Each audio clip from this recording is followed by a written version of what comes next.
well. Happy Thursday, happy Wednesday for those that are here live. Happy whatever day it is the week for you. Thanks so much for tuning in wherever you are. We appreciate it. We've been talking about this concept of the roots, the energy, the soul. Trying to really restructure, reframe what happens to us in every single day and what we need to push for. Discomfort in many ways is part of the normal life that we should have for ourselves. Once we get good at pining for discomfort, once we get good at this, I read this a lot when it comes to like commandos.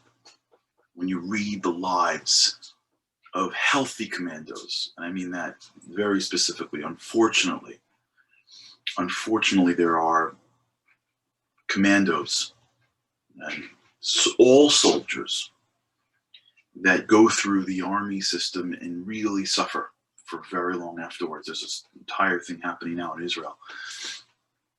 These incredible soldiers that are suffering from PTSD. It's a real deal. They're young, they're kids, and they're seeing stuff that humans don't see in their whole lives. But if a person is lucky enough to go into such service and come out in a healthy way, which is a gift, you see when you read their works, when you read their bios, when you read their stuff, you start to see that what happens. This is not only, I found this, again, my world isn't that big. Like, I'm sure this is in other cases as well that you may have seen. I think in the literature that I've come across, the books or the things that I've read that interest me, it's probably in the world of sports and soldiers, where you see people when they're young that have these massive hills to climb. Now, we don't appreciate it because most of us don't live close to these fields or battlefields. And they're not the same, by the way, right? I don't want to in any way somehow equate what takes place on the football field with what takes place in the battlefield, right? They're not the same at all. One is just a game. But still, when you look at kids, 18, 19, 20, 21, they're young. And they have to be excellent in front of 50,000 screaming fans. And to do that, they wake up every morning at 5 and go through a very difficult process of training and working out, and right, and then performance, and then differently training the battlefield, right? And this is all happening before 21, 22, 23, 24, right? So think about the formative years of someone's adult life and having to perform at this incredible level consistently. We think that like they're just playing a game. Nobody should think for a second, if you ever put on college football, that it's just like guys having fun playing a game. Like the only people that have fun playing a game is what people do in their backyards. I once was talking to Tamir Goodman, who was an incredible basketball player himself, and he once gave a speech and he said something so powerful. He said that the minute he realized that he can become professional at basketball, he never just enjoyed a game for the rest of his life.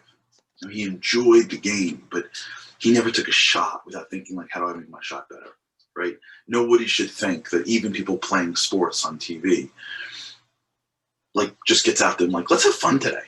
Like nobody does that. Like, let's have fun today. There's 50,000 people watching, another few million behind the screen. And I'm a human being. And I'm just, it's hard for people to get up and speak in front of 10 people.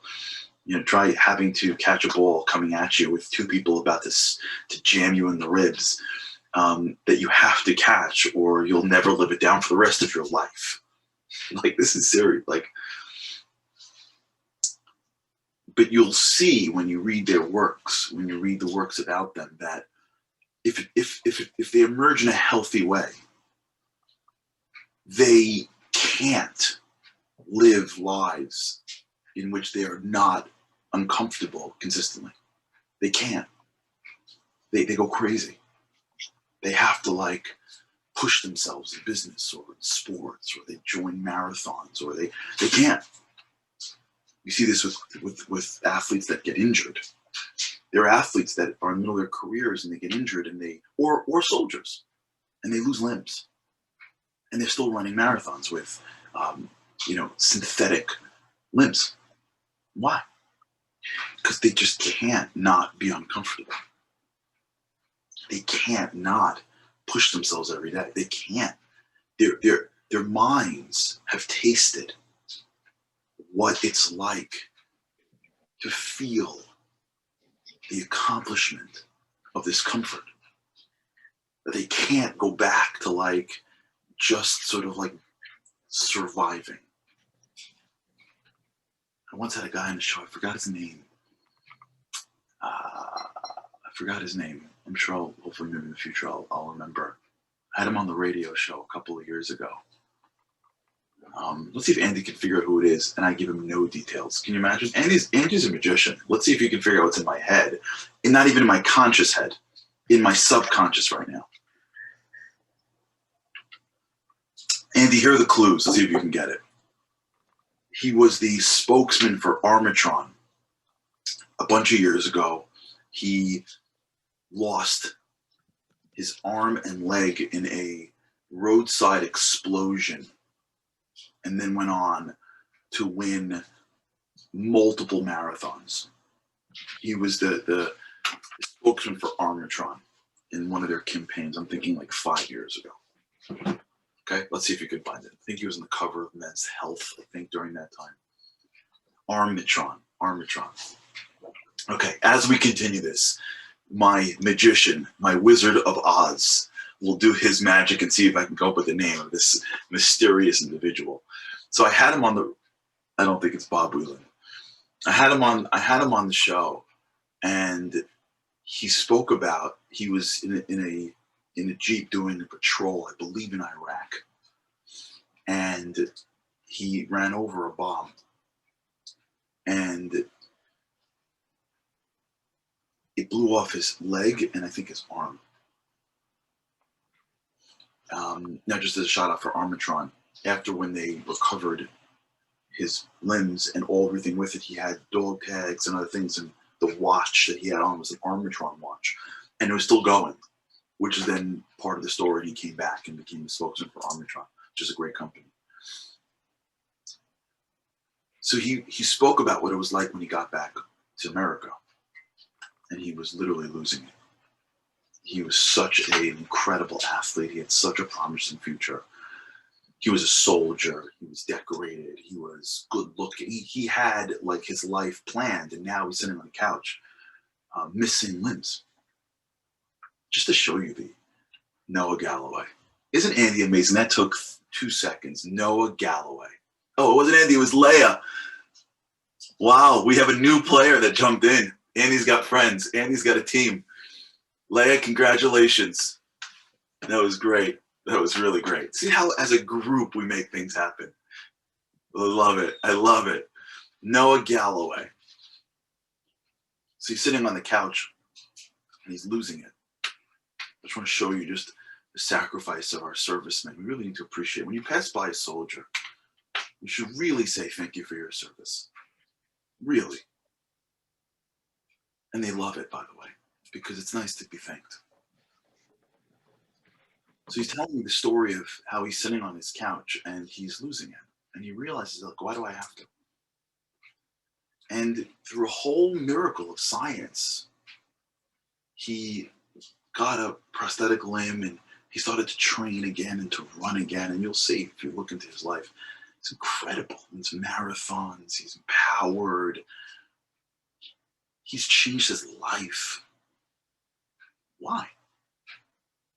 It's because he got addicted to discomfort. And I don't want to use that word, but I'm using it not in the right form. Let me say it better. He got conditioned to discomfort. At some point in the life of people that when they're young, they learn what discomfort could bring to their lives. When that athlete goes on the field and does that move, and he comes back and realizes in like his head, like, wait, the 20 weeks of training really made me a new person.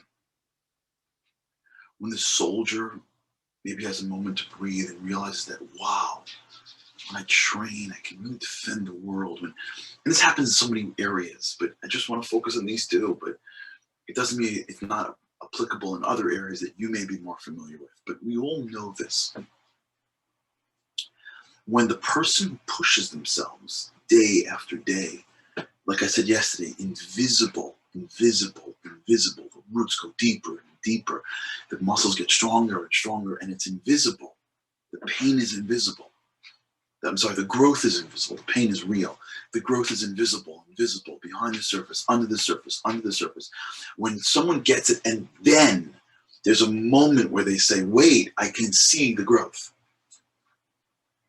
They start to get conditioned to look forward to discomfort. They start to measure their days, not based on the results, but based on their effort. It's like a change that happens. It's a change that takes place. I've seen this even in the professional world. People that are really good at their jobs over time. I was privileged to work for a great man named Jason Barnett. He's the vice chairman of one of the biggest real estate companies. And I had the honor of really being raised underneath him professionally. It was a gift that I'll always thank God for. And I many times were doing a big deal together, and it would fall apart at the end. We'd all be like, the world's broken. Like all this time. And he would always remind us, this is the game, guys. This is how it works. You get better every day. You push your mind every day. And I know it looks like in this particular deal, it blew up, but you've pushed yourself and pushed yourself and pushed yourself. And I've been on the block long enough to know that on the next one, you're going to learn something you didn't know before. Don't worry about the results. Don't measure yourself based on results. Start to appreciate the discomfort of what it means to be a real estate professional, what it means to work in complicated transactions, what it means to navigate legal and financial issues, and to stay longer in the darkness than everybody else will. And that's really how this company really started. They just got good at living in complexity longer than everybody else. When you start to appreciate the value of a discomfort in a real way, I don't mean just like you get it intellectually. You condition it. It becomes a part of you. You'll know it because you'll start to go through your day and you'll be in the noon and you'll be like, what did I do today? You'll start to go through your weeks and things will be like smooth and you'll be like, why is it so, what am I not pushing on? You'll start to feel uncomfortable with things being too comfortable. I'm not saying I'm there. I'm just sharing with you what I learned from others. No one should think that I'm anything. I'm just like an empty vessel that passes what I think I learned to you.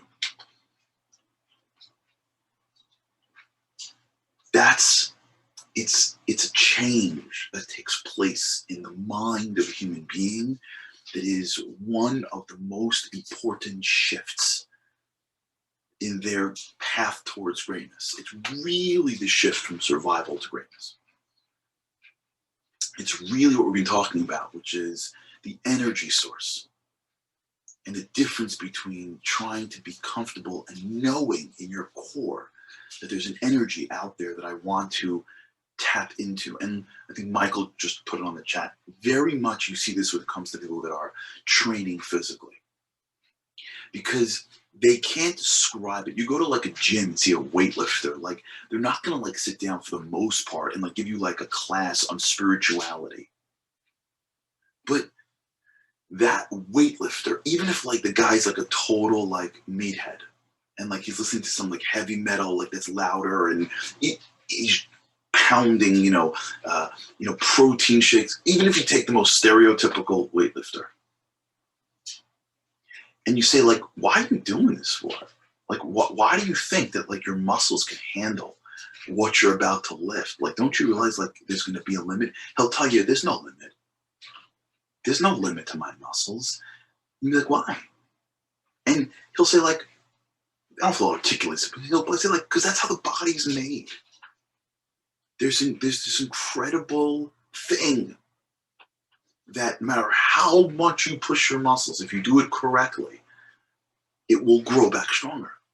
Even though 5 years ago I was small, I've been working out every single day.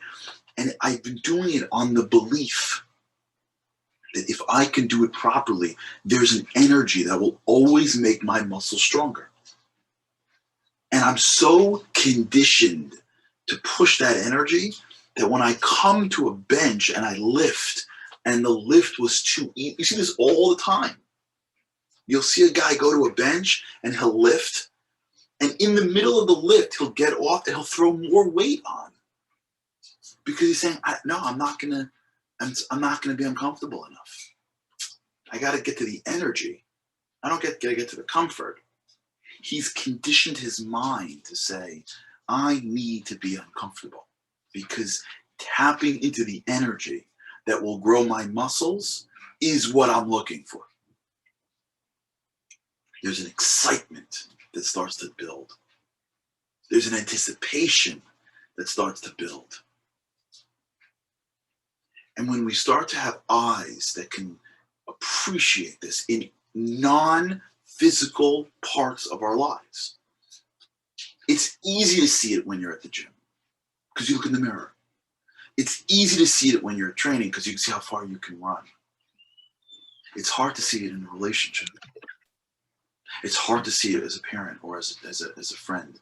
It's hard to see it spiritually as someone who's relating to a divine being. It's hard to see it as a human being in your traits of kindness and generosity. It's hard to see what generosity can do when you go from being this generous to that generous. It's hard to see what patience can do when you go from being this patient to that patient. And usually you don't see it until at the end when someone gets up and speaks about you late in your life. Hopefully when you're still alive, but it's hard to see it. It's hard to see the muscle of traits. The muscle, what makes a human being in this world. But that's where the greatness lies.